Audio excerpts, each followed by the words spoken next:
Puji Tuhan, saya sampaikan selamat sore dan salam sejahtera dalam Tuhan Yesus Kristus. Haleluya. Sungguh bersyukur kita boleh kembali bersama-sama beribadah. Dan mari kita membaca di dalam Kisah Para Rasul pasal 3. Kita akan membaca ayat 1 sampai ayat yang ke-10.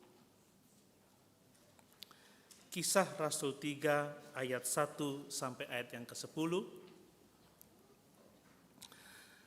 Demikian firman Tuhan.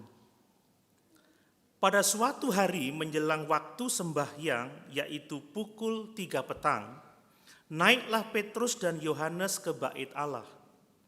Di situ ada seorang laki-laki yang lumpuh sejak lahirnya sehingga ia harus diusung. Tiap-tiap hari orang itu diletakkan dekat pintu gerbang bait Allah yang bernama Gerbang Indah untuk meminta sedekah kepada orang yang masuk ke dalam bait Allah. Ketika orang itu melihat bahwa Petrus dan Yohanes hendak masuk ke bait Allah, ia meminta sedekah. Mereka menatap dia dan Petrus berkata, "Lihatlah kepada kami." Lalu orang itu menatap mereka dengan harapan akan mendapat sesuatu dari mereka. Tetapi Petrus berkata, "Emas dan perak tidak ada padaku, tetapi apa yang kupunyai kuberikan kepadamu. Demi nama Yesus Kristus orang Nazaret itu, berjalanlah." Lalu ia memegang tangan kanan orang itu dan membantu dia berdiri. Seketika itu juga kuatlah kaki dan mata kaki orang itu. Ia melonjak berdiri lalu berjalan kian kemari dan mengikuti mereka ke dalam bait Allah.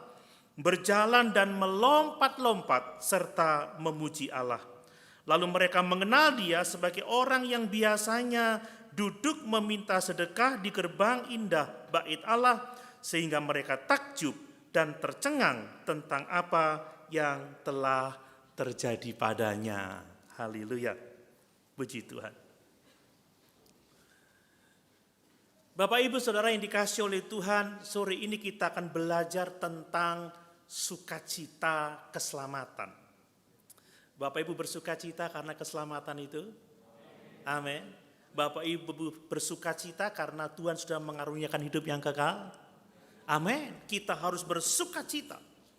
Dan melalui kisah ini saudara, kita akan belajar bersama-sama bahwa karena kita menerima karunia keselamatan yang begitu ajaib, yang begitu luar biasa, seharusnya kita menjadi orang-orang percaya, orang-orang yang telah diselamatkan, yang penuh dengan sukacita, penuh dengan kegembiraan, memuji-muji Allah.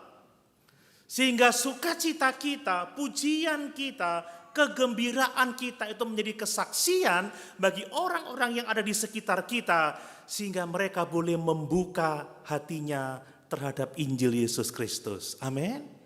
Ini yang perlu kita perhatikan, saudara. Mari jangan menjadi orang Kristen yang sedih terus, yang bersungut-sungut, yang tidak ada gairah, tidak ada kebahagiaan, tidak ada keceriaan. Saudara, ingat keselamatan kita. Amin. Pandang kepada Yesus yang sudah mengasihi kita, yang mati di kayu salib menebus dosa-dosa kita, maka engkau akan bersukacita, engkau akan bergembira, dan sukacitamu itu akan membawa orang kepada Tuhan. Bapak Ibu, bagaimana kita mau bawa jiwa kepada Tuhan kalau kita jadi orang Kristen sedih terus? Gak ada senyumnya, gak ada gembiranya, mungkin bahkan suram mukanya. Saudara, saya tadi pagi mengatakan bahwa Tuhan itu paling dimuliakan kalau anak-anaknya hidup penuh dengan sukacita.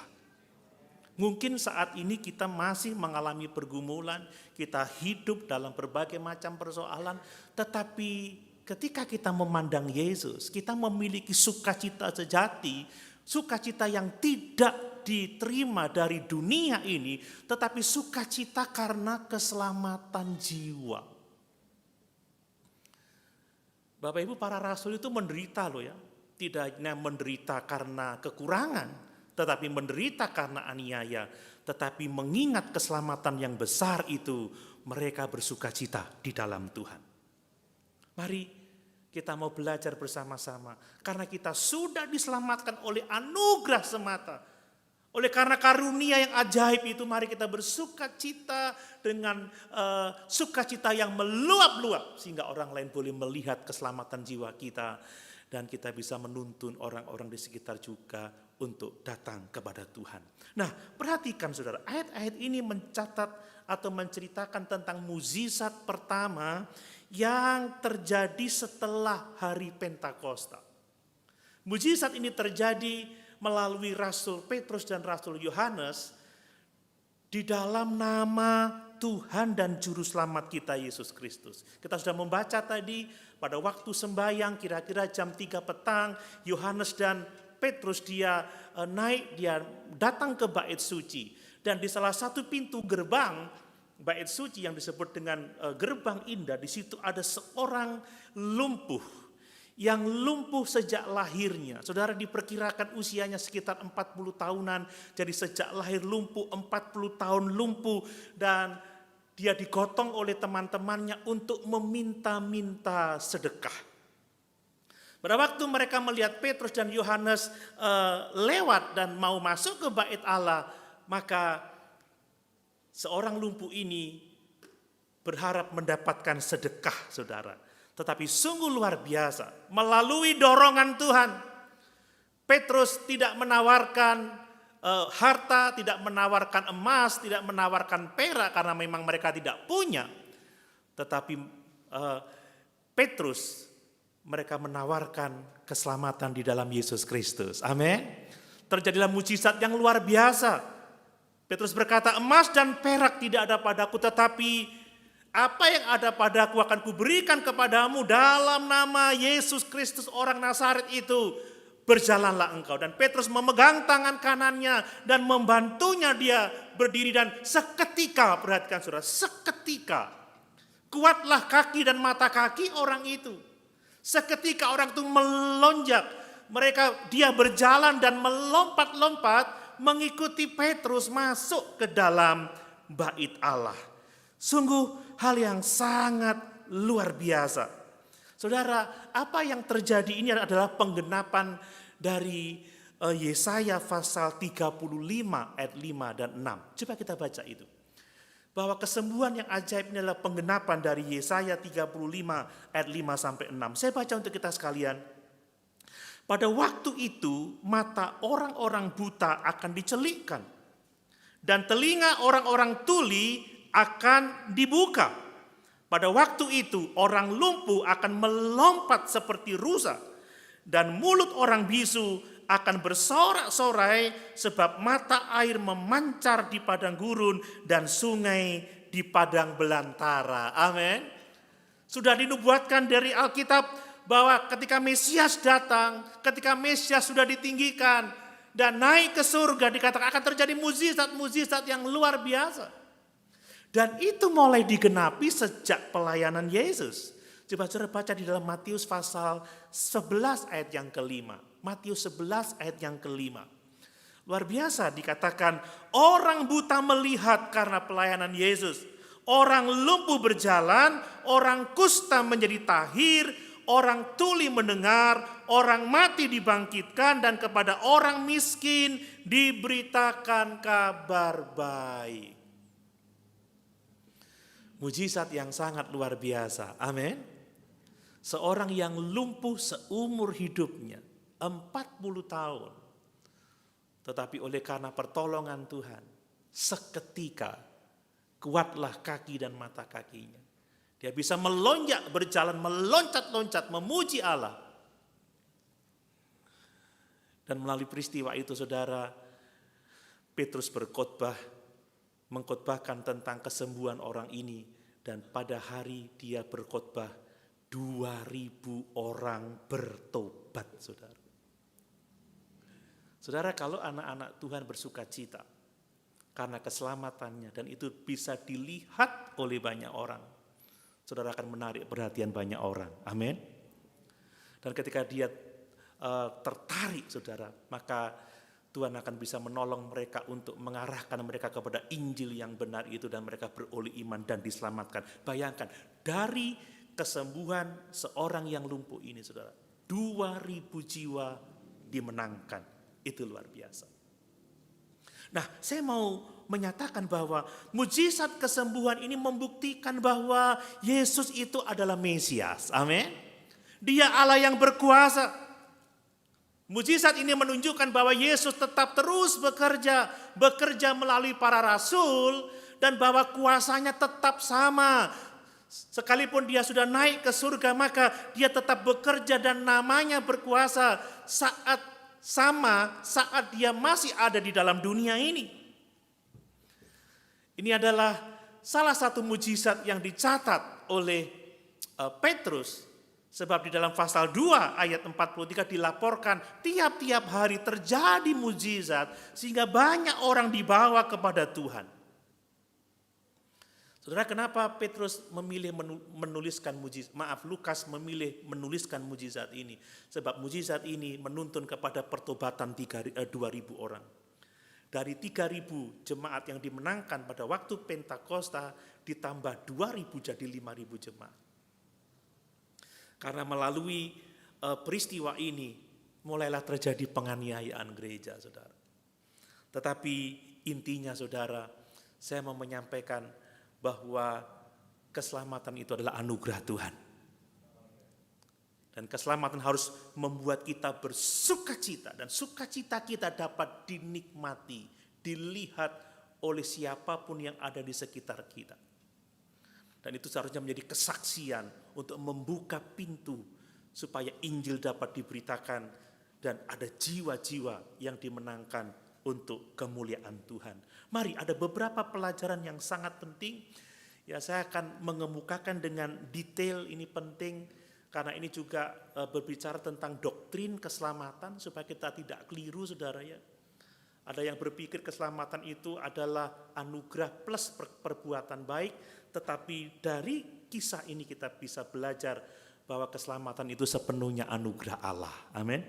Saya percaya bahwa kesembuhan atau mujizat orang lumpuh berjalan ini bukan semata-mata kesembuhan secara fisik, tetapi juga kesembuhan secara rohani. Karena setelah orang ini sembuh, saudara, orang ini memuji-muji Tuhan. Amin. Orang ini memuliakan Tuhan. Dan Tuhan memakai dia untuk mengarahkan orang, memperhatikan firman Tuhan yang disampaikan oleh Petrus, dan 2.000 orang dimenangkan untuk kemuliaan Tuhan. Mari pertama-tama perhatikan, saudara, bahwa keselamatan itu sepenuhnya adalah anugerah Allah, bukan hasil usaha kita. Kenapa saya selalu menekankan ini? Karena inilah yang ditulis di Alkitab, inilah yang diulang-ulang terus dalam firman Tuhan. Ini penting untuk kita pahami bahwa keselamatan saya, keselamatan saudara itu sepenuhnya pemberian Allah. Ini anugerah, pemberian gratis, pemberian cuma-cuma.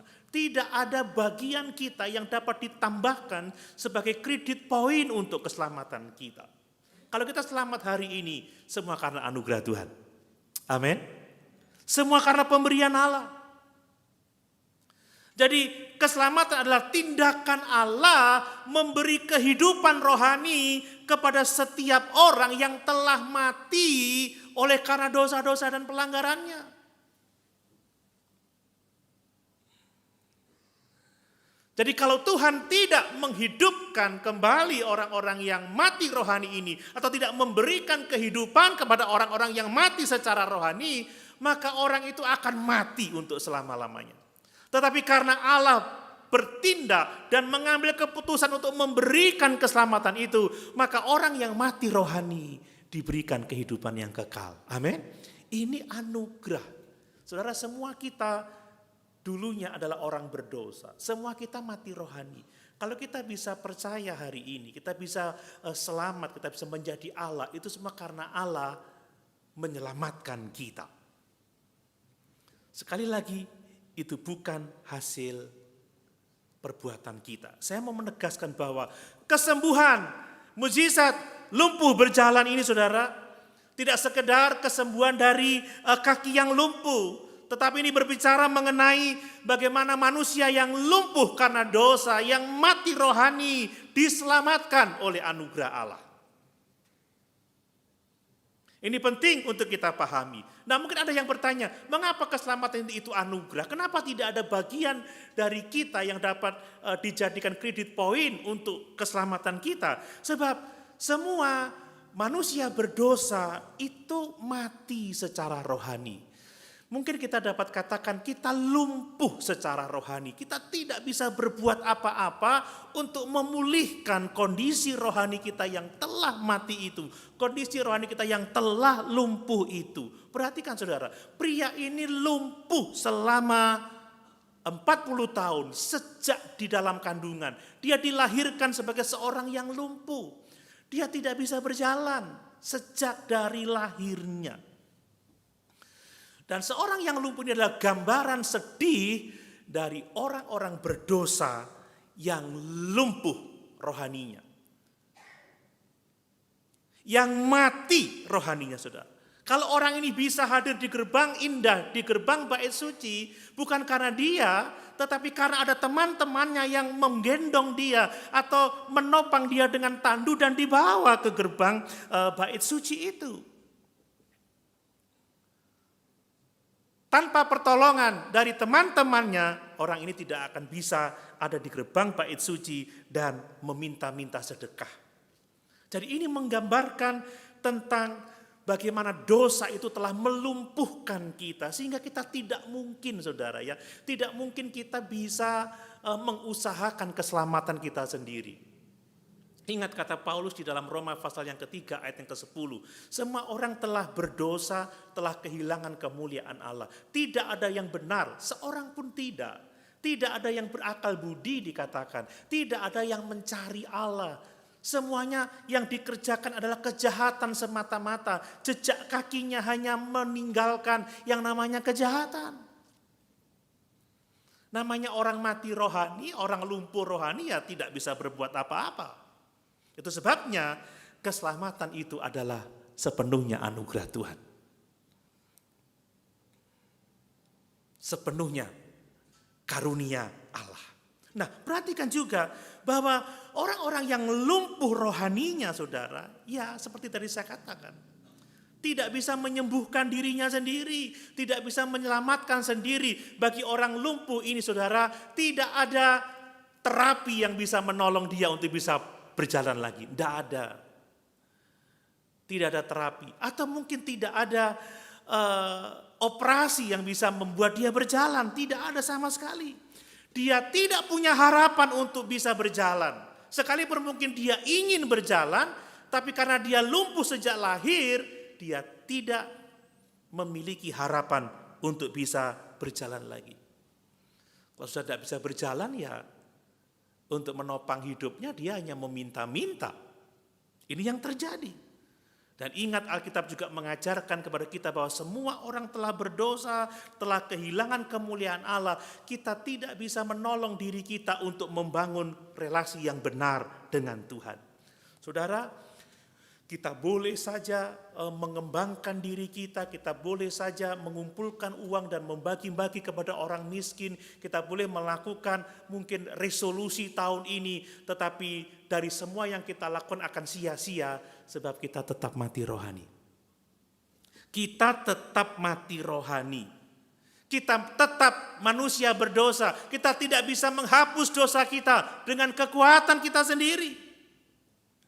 Ingat Yesaya pasal 64 ayat yang ke-6, mungkin bisa dibuka di layar. Ditulis seperti ini, demikianlah kami sekalian seperti seorang najis dan segala kesalehan kami seperti kain kotor. Saudara, orang yang najis mau berbuat apa saja tetap najis. Kalau kesalehannya seperti kain kotor, tidak ada artinya kesalehan kita. Kita butuh dihidupkan kembali. Kita butuh dikuduskan terlebih dahulu. Kita butuh dibersihkan terlebih dahulu, baru kita bisa merespon Tuhan dan menikmati anugerah keselamatannya. Justru kalau kita berusaha dengan kekuatan kita sendiri untuk keselamatan jiwa kita, kita tidak akan berhasil. Karena orang yang berusaha selamat dengan usahanya sendiri tidak akan dapat diselamatkan. Coba baca Titus 3 ayat yang kelima. Titus 3 ayat yang kelima.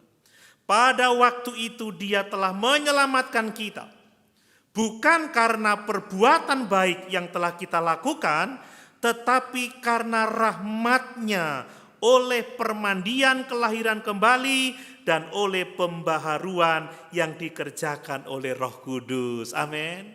Paulus menegaskan keselamatan karena rahmat, keselamatan karena anugerah. Anugerah apa? Kelahiran baru. Jadi Allah memberikan kehidupan dahulu dalam kehidupan kita sehingga kita bisa merespon Dia. Menerima anugerah yang besar itu. Nah, kita juga melihat dari peristiwa ini bahwa Tuhan itu menyelamatkan orang berdosa dengan kuasanya yang heran, saudara. Itu terlepas dari usaha kita, saudara. Lihat, saudara, apa yang terjadi dengan orang ini. Orang ini tidak diterapi, orang ini tidak dioperasi, dia tidak berusaha untuk bisa berjalan dengan usahanya sendiri. Tetapi Petrus oleh dorongan Roh Kudus dia berkata, demi nama Yesus Kristus orang Nazaret itu berjalanlah.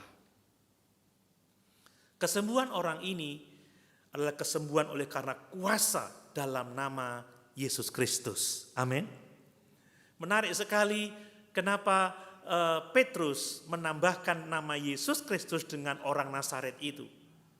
Saya pikir Petrus mau mengemukakan bahwa Allah itu berkenan memakai orang-orang yang dianggap hina, yang dianggap bodoh untuk mempermalukan orang-orang yang merasa berhikmat. Ingat sindiran buat Yesus, mungkinkah juru selamat datang dari Nazaret? Dan saya pikir juga Petrus mau mengatakan bahwa Yesus orang Nazaret yang telah engkau salibkan itu, dia telah bangkit, dia hidup, dan dia berkuasa memberikan kesembuhan. Saudara, memang kalau kita membaca di Alkitab kadang-kadang orang sembuh karena imannya, tetapi sebagian besar Alkitab mencatat orang itu yang disembuhkan hanya oleh anugerah. Nah, dalam kisah ini saudara, tidak ada indikasi bahwa orang lumpuh ini punya iman, tidak ada. Tidak ada saudara, tidak ada indikasi seperti itu. Bahkan Petrus mengatakan di dalam pasal 3 ayat yang ke-16, oleh iman dan dalam nama Yesus orang ini sembuh, tetapi itu merujuk kepada imannya sendiri, iman Petrus, bukan iman orang lumpuh itu. Jadi di sini Petrus diberi iman oleh Yesus, bahwa Yesus berkehendak menyembuhkan orang itu. Dan karena dia punya iman, dia mengerti bahwa Yesus mau menyembuhkan orang itu, maka dia berkata kepada orang lumpuh itu, lihatlah kepada kami. Emas dan perak tidak ada padaku, tetapi dalam nama Yesus Kristus orang Nazaret itu berjalanlah. Jadi ini bukan dari iman seorang yang lumpuh itu, tetapi dari iman Petrus. Petrus diberi iman untuk percaya bahwa Yesus mau menyembuhkan orang itu, sehingga dengan berani dia mengatakan sembuh, berjalanlah. Saudara, lucu ya kalau orang tahu-tahu dia mengatakan dia tidak punya dorongan iman, lalu dengan congkaknya dia berkata, demi nama Yesus berjalanlah. Tiba-tiba tidak berjalan. Ngeri saudara ya. Saya yakin saudara sebenarnya orang ini sudah lumpuh lama di gerbang indah itu. Tetapi waktu itu waktunya Tuhan untuk dia disembuhkan. Dan yang luar biasa, orang ini tahu saudara bahwa kesembuhannya bukan dari Petrus atau dari Yohanes atau dari sesuatu yang lain. Orang ini tahu bahwa kesembuhannya datang dari Allah. Kita membaca tadi, Orang ini berdiri, dia melonjak, dia berjalan, dia meloncat-loncat kegirangan, dan dia memuji-muji Allah. Dia tidak memuji Petrus, terima kasih Petrus, terima kasih Yakobus, tidak. Dia tidak memuji dirinya sendiri, terima kasih karena aku percaya, aku mengalami kesembuhan ini, tidak. Tetapi dia memuji-muji Allah, menunjukkan bahwa orang ini tahu bahwa kesembuhannya itu semata-mata karena kuasa Tuhan. Lalu apa implikasinya bagi kita? Ketika Tuhan dengan murah hati menyelamatkan kita, itu tidak dilakukan karena melihat sesuatu yang ada dalam diri kita, tetapi sepenuhnya karena anugerahnya. Amin. Orang ini gak punya iman loh ya. Orang ini mungkin gak berdoa, gak beribadah karena dia orang lumpuh. Dia ada di bait suci bukan untuk berdoa, bukan untuk beribadah, tetapi untuk meminta-minta sedekah.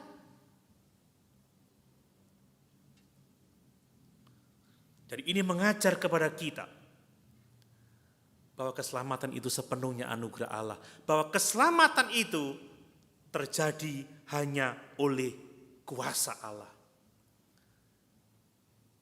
Tentunya kita ingat Efesus 2 ayat 8 dan ayat yang ke-9. Sebab karena kasih karunia kamu diselamatkan oleh iman.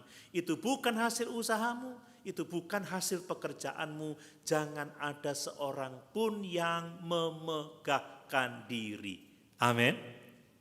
Jelas Paulus mengatakan, jadi segala pujian harus bagi Allah seperti seorang yang disembuhkan ini. Terima kasih Tuhan, puji Tuhan, bukan terima kasih Petrus, tidak. Tapi terima kasih Tuhan.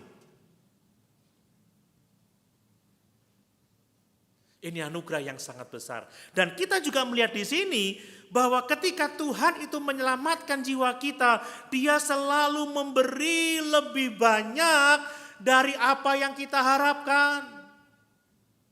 Ketika Tuhan sudah memutuskan untuk menyelamatkan seseorang, Dia memberikan jauh lebih besar dari apa yang diharapkan oleh orang itu. Saudara, orang lumpuh ini hanya mengharapkan derma, hanya mengharapkan sedekah. Dia tidak mengharapkan kesembuhan. Dia tidak mengharapkan mujizat, tidak sama sekali. Hanya ingin sedikit uang untuk bertahan hidup. Tetapi apa yang terjadi ketika Allah hendak menyelamatkan dia? Tidak hanya dia diberi ya kebutuhan hidupnya sehari-hari, tidak. Tetapi dia diberikan kehidupan yang kekal. Amin. Ini anugerah yang sangat besar. Bukankah itu juga menggambarkan keadaan kita? Seringkali kita datang kepada Tuhan hanya karena masalah keluarga, masalah pekerjaan. Tuhan, tolong pergumulan yang saya hadapi. Tetapi ingatlah, Tuhan tidak hanya menolong kita dalam hal yang seperti itu. Lebih besar dari itu, Dia telah menganugerahkan hidup yang kekal kepada kita. Dia menganugerahkan keselamatan jiwa. Kalau Bapak Ibu sungguh-sungguh berharap kepada Tuhan, Dia selalu memberi jauh lebih besar, jauh lebih banyak dari apa yang kita harapkan. Makanya setialah kepada Tuhan. Amin. Berharaplah hanya kepada Tuhan.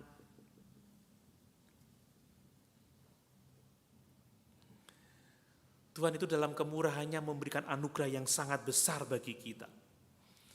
Itulah kelahiran kembali, saudara. Bapak Ibu yakin telah dilahirkan kembali? Amin. Yakin telah diberikan kehidupan yang kekal? Itu lebih besar nilainya dari apapun yang kita terima di dunia ini.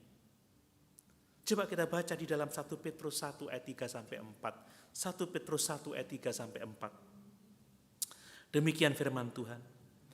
Terpujilah Allah dan Bapa Tuhan kita Yesus Kristus, yang karena rahmat-Nya yang besar telah melahirkan kita kembali oleh kebangkitan Yesus Kristus dari antara orang mati kepada suatu hidup yang penuh pengharapan. Untuk apa? Untuk menerima suatu bagian yang tidak dapat binasa, yang tidak dapat cemar, dan yang tidak dapat layu, yang tersimpan di surga bagi kamu. Amin. Satu anugerah yang sangat besar bagi kita. Mengingat apakah artinya dunia ini kalau Yesus tidak kita miliki. Amin. Apa artinya harta kekayaan ini kalau jiwa kita binasa? Ingat pujian lama itu. Apa artinya hidup ini tanpa Yesus ku miliki? Amin. Apa artinya kekayaan ini tanpa Yesus ku miliki? Kan begitu. Bila saatnya telah tiba, kau dipanggil olehnya, maka semua yang kita miliki apa? Takkan berarti lagi. Maka semua yang kita miliki takkan berarti lagi. Dia memberi jauh lebih besar dari yang seringkali kita harapkan. Amin. Orang lumpuh ini hanya mengharapkan sedekah. Saudara, perkara-perkara kecil, mamon. Tapi Tuhan memberikan kehidupan yang kekal. Seringkali kita juga lupa bahwa Allah memelihara kita, tetapi lebih dari itu. Dia memberikan keselamatan yang besar bagi kita. Mari kita bersyukur sebab keselamatan itu anugerah. Amin. Hal yang kedua, saudara. Keselamatan yang besar itu harus membuat kita bersuka cita dan bergembira dengan meluap-luap seperti yang kita lihat dari orang lumpuh yang disembuhkan ini. Saudara, saya sangat senang bagaimana Petrus menggambarkan orang ini berjalan, orang ini melompat-lompat serta memuji Allah. Orang ini mengikuti Petrus dan Yohanes ke bait Allah sambil melompat-lompat dan berteriak kegirangan memuji Allah. Nah, dari sini kita bisa belajar beberapa alasan. Kenapa sih kita harus bergembira seperti orang ini, melompat-lompat bahkan, memuji-muji Allah sehingga orang dapat melihat sukacita kita. Karena saudara, keselamatan yang kita terima, itu diterima seringkali tidak terduga, saudara. Bayangkan saudara, siapa yang menduga bahwa orang lumpuh ini hari itu disembuhkan?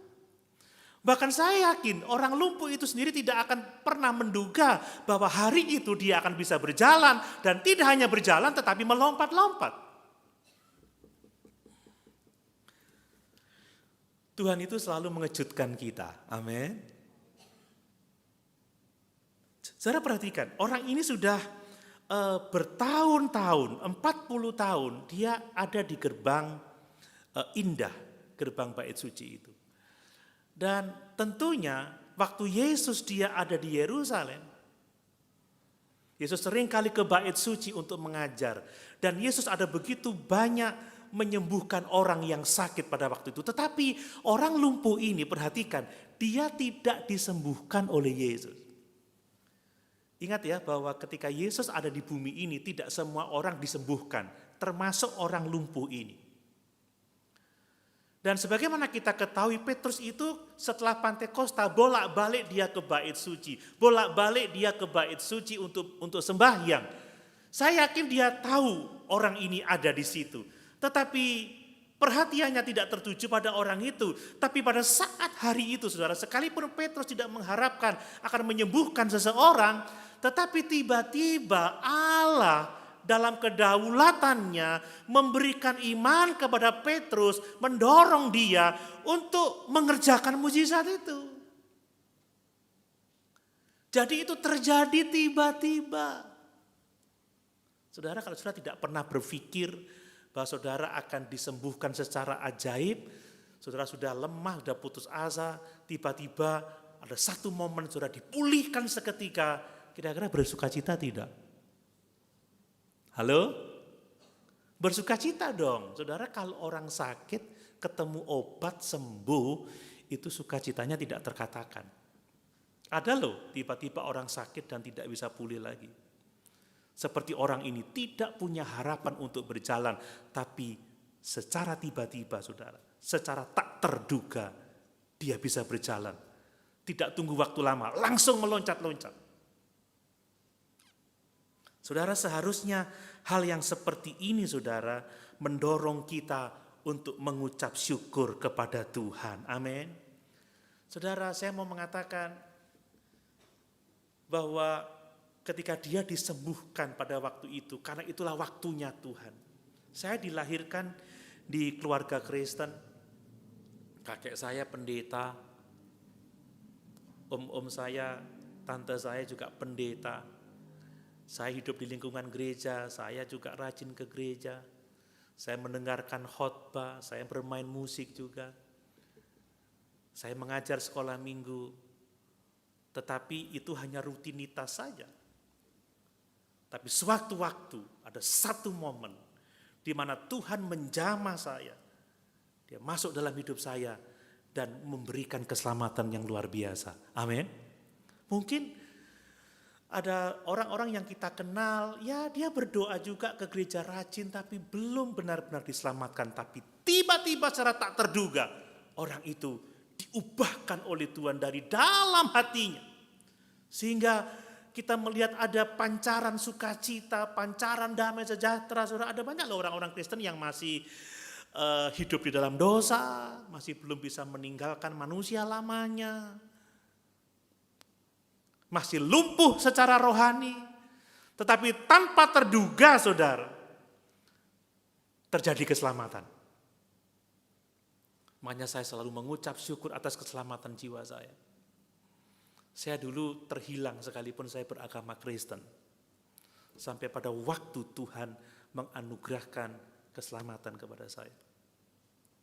Dan sejak saat itu, sampai sekarang, saya ada di dalam persekutuan dengan Tuhan.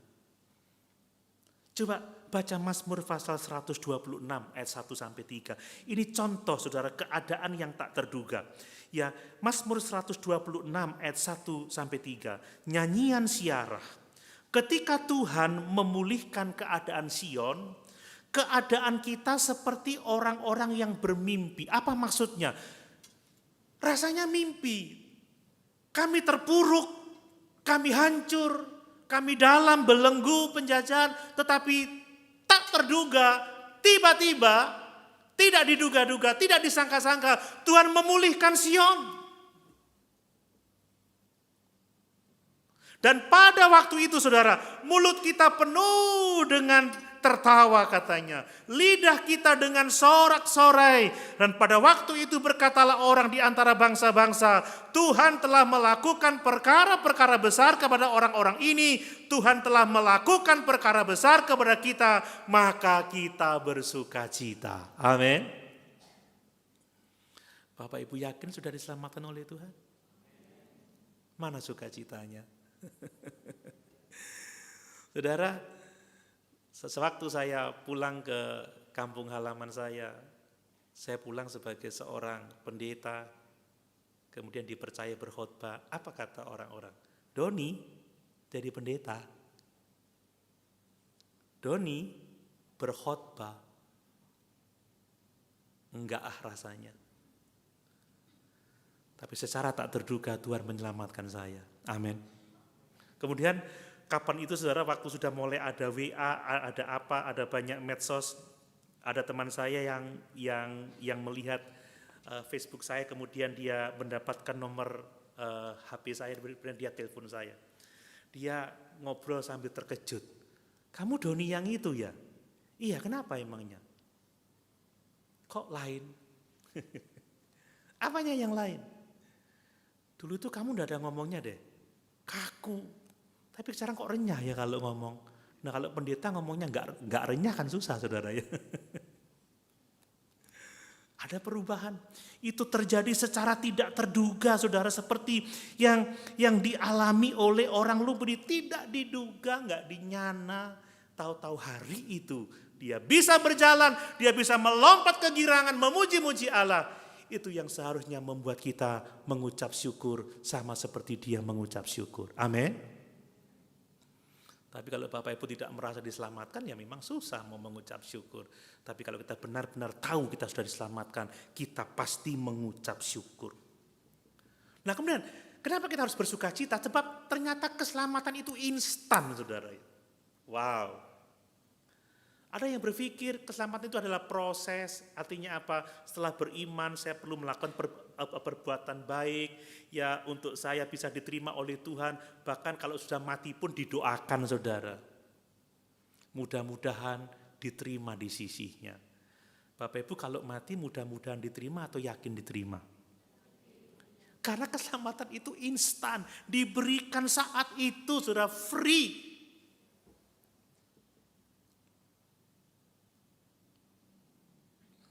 Jadi jangan lagi mengandalkan perbuatan baik.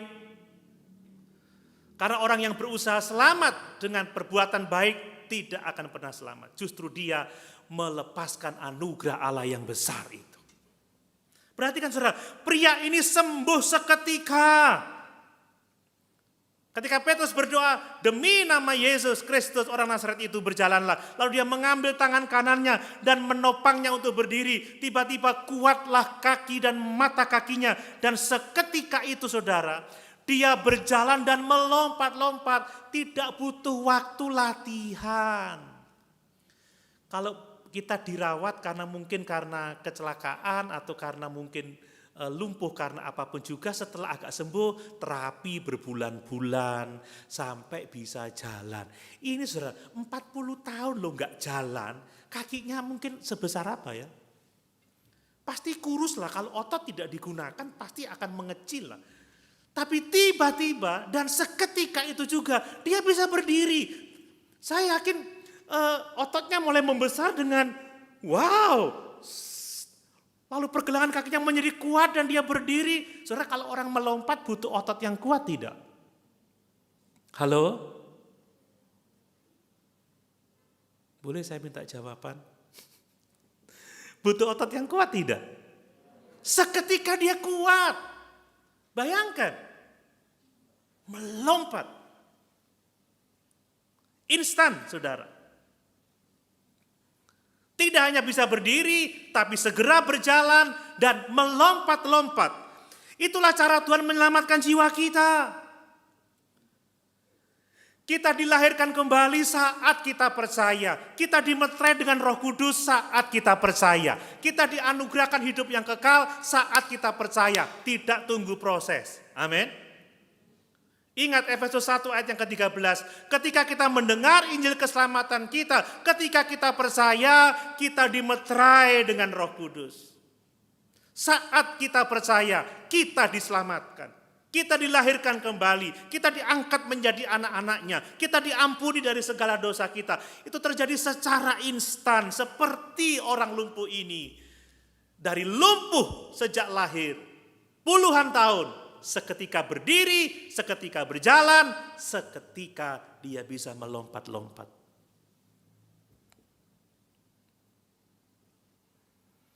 Saya mengenal seorang bapak yang pasca stroke, saudara.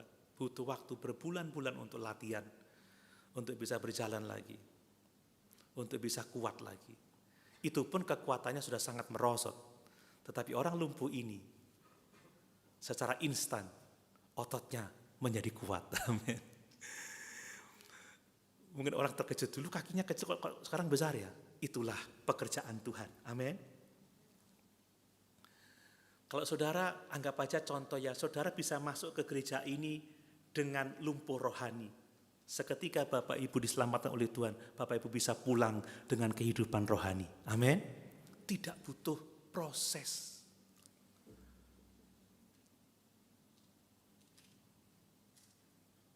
Saudara, kenapa orang yang disalib bersama-sama dengan Yesus, hari itu juga dia bersama-sama dengan Yesus di firdaus Allah. Sebab keselamatan itu instan. Coba pikirkan, keselamatan seorang yang disalib ini bisa merubah teologi saudara enggak? Oh, saya melihatnya luar biasa. Ini orang enggak pernah ke gereja setelah percaya. Enggak pernah dibaptis, enggak pernah ikut perjamuan, kan begitu. Enggak pernah memberi persembahan.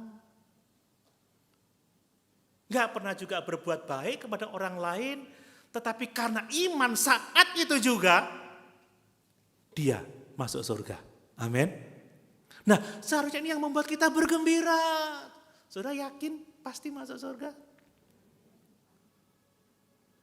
Atau mungkin, aduh Pak Pendeta, saya ini selamat enggak ya?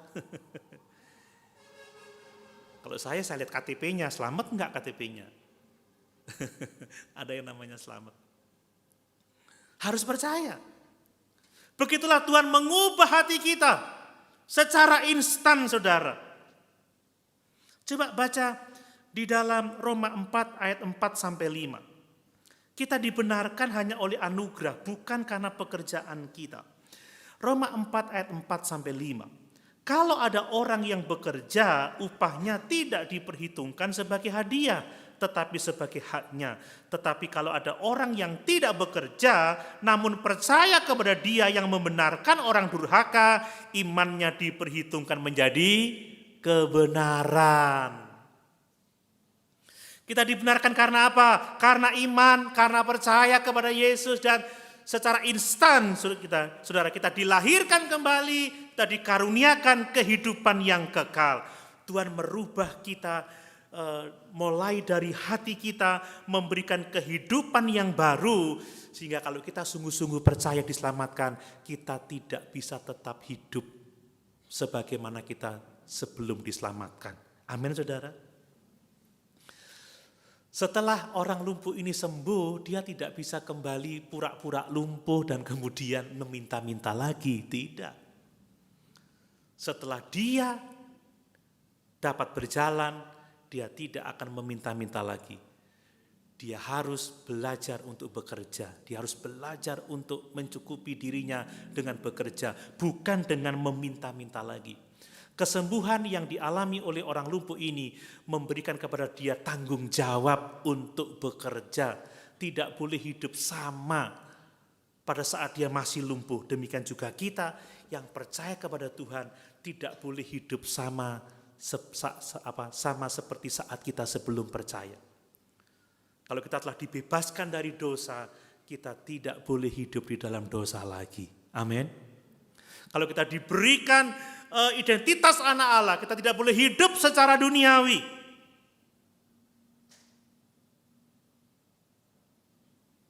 Karena keselamatan yang instan ini menuntut tanggung jawab dari kita yang menerima anugerah itu. Kemudian saudara, keselamatan itu harus mendatangkan sukacita karena apa? Karena keselamatan itu kita terima secara utuh, secara sepenuhnya. Jadi saat kita percaya, kita menerima keselamatan itu secara utuh. Kita ya dilahirkan kembali, kita yang dikuduskan, kita ya dibenarkan, kita ya diangkat menjadi anak, kita mewarisi kerajaan surga. Itu berkat yang sangat luar biasa. Saudara ingat Efesus 1 ayat yang ketiga, bahwa Allah itu telah mengaruniakan kepada kita segala berkat rohani di dalam surga. Berkat itu dilimpahkan sekaligus kepada kita, sekalipun mungkin saat ini kita masih belajar untuk mengeksplor berkat-berkat apa yang Tuhan sudah anugerahkan kepada kita. Kuasa ilahinya telah dianugerahkan kepada kita supaya kita menikmati hidup dalam persekutuan dengan Tuhan. Menikmati berkat-berkat dalam hidup bersama dengan Tuhan. Kita butuh proses mungkin seumur hidup kita untuk mengalami atau untuk memahami keselamatan yang kita terima. Tetapi sebenarnya itu kita terima saat kita percaya. Keselamatan itu paket lengkap. Amin Bapak Ibu. Paket lengkap. Bapak Ibu harus meyakini itu. Dan mungkin saat ini kita belum bisa istilahnya mengeksplor, menjelajahinya, memahaminya. Tetapi bersama dengan Roh Kudus kita akan bertumbuh di dalam keselamatan kita. Amin. Yang terakhir saudara, keselamatan jiwa kita harus mendorong kita untuk bersukacita sehingga orang lain bisa menyaksikan bahwa kita adalah orang-orang yang sudah diselamatkan. Orang lumpuh ini tidak malu-malu. Dia tidak bisa menahan sukacitanya untuk dirinya sendiri. Tetapi dia membagi kepada orang-orang lain. Dan orang-orang menjadi tercengang-cengang. Karena mereka tahu ini orang lumpuh yang di gerbang indah. Mereka terkagum-kagum, tetapi sekali lagi tercengang-cengang tidak membawa orang masuk surga. Terheran-heran, terkagum-kagum tidak membawa orang masuk surga. Tetapi tercengang-cengang adalah pintu bagi orang untuk bertanya apa yang terjadi dalam hidupmu. Amin. Dan ketika orang bertanya apa yang terjadi dalam hidupmu, kenapa engkau begitu bersuka cita, itu kesempatan kita untuk memberitakan keselamatan. Amin. Tahu enggak? Aku bersuka cita karena aku telah diselamatkan dari dosa-dosa saya. Keselamatan itu anugerah Allah sepenuhnya, free, gratis. Keselamatan itu adalah pekerjaan kuasa Allah. Keselamatan itu instan aku alami. Dan sepenuhnya aku terima dari Tuhan. Kita bisa bersaksi. Dan apa yang orang lihat dari kehidupan orang lumpuh yang berjalan ini, saudara, itu menjadi bahan khotbah Petrus. Dan ketika Petrus berkhotbah, karena orang melihat mujizat, maka pintu hatinya dibuka oleh Tuhan. Dan 2.000 jiwa diselamatkan. Amin. Mari saudara, dengan mempelajari mujizat penyembuhan orang lumpuh ini, setidaknya kita bisa bertanya, apakah saya sungguh-sungguh menerima keselamatan itu? Apakah saya sungguh-sungguh sudah diubahkan oleh Tuhan karena iman kepada Yesus Kristus? Kalau sudah mengatakan iya, sudah bisa bertanya lagi, apakah sukacitaku dapat dilihat oleh banyak orang? Apakah aku menyaksikan keselamatan yang besar yang aku terima dari Tuhan? Apakah Bapak Ibu mengambil kesempatan dari waktu hidup kita untuk membagi iman, untuk membagi keselamatan, untuk membagi pengharapan dengan orang-orang yang ada di sekitar kita? Karena hanya dengan demikianlah kita dapat melayani Tuhan dan memuliakan Tuhan dengan menjangkau jiwa-jiwa baginya. Amin. Sama-sama kita berdiri.